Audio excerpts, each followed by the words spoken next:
Sandra Lemeunier, bonjour. Bonjour. David Petit, bonjour. Bonjour.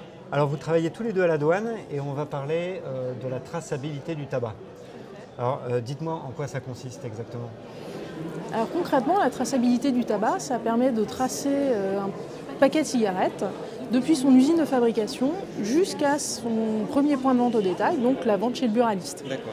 Et la traçabilité, ça permet de suivre en fait toute la vie du paquet, donc depuis cette usine jusqu'à son point de vente au détail. D'accord. Et c'est une mission des douanes en fait Effectivement, en fait, la douane a en charge la gestion du monopole du tabac en France, donc le monopole de vente au détail. Donc elle gère les buralistes, mais elle gère aussi toute la fiscalité du tabac et tout ce qui est circulation de produits du tabac sur le territoire. Donc la traçabilité du tabac, c'est un enjeu fort pour les douanes, mais du coup, ça sert à quoi concrètement?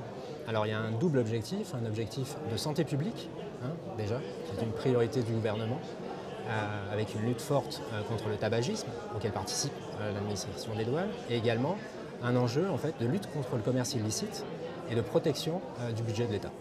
D'accord.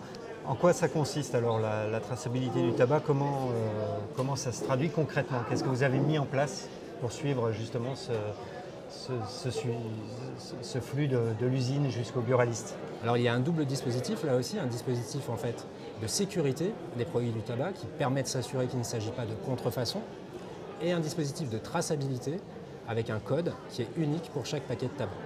Donc la sécurité, c'est le scellé qu'on trouve sur le côté, c'est ça? Tout à fait. Et le dispositif de suivi, c'est une code. forme de code Qui est unique pour chaque paquet de cigarettes. Du coup, comment c'est contrôlé?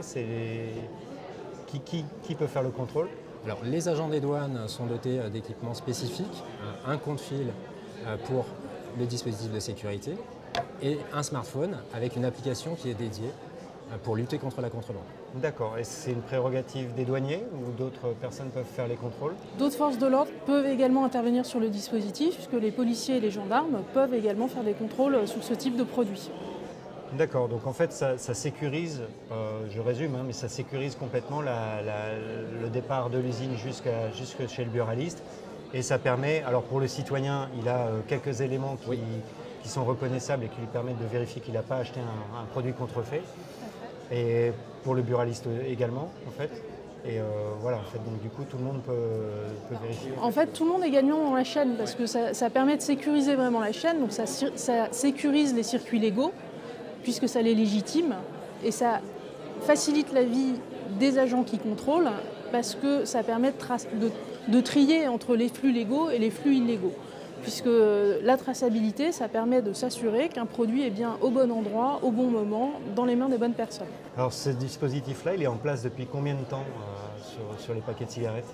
Alors c'est visible sur tous les paquets de cigarettes et les paquets de tabac à rouler depuis le 20 mai 2019. D'accord. Vous avez déjà un premier bilan depuis cette époque?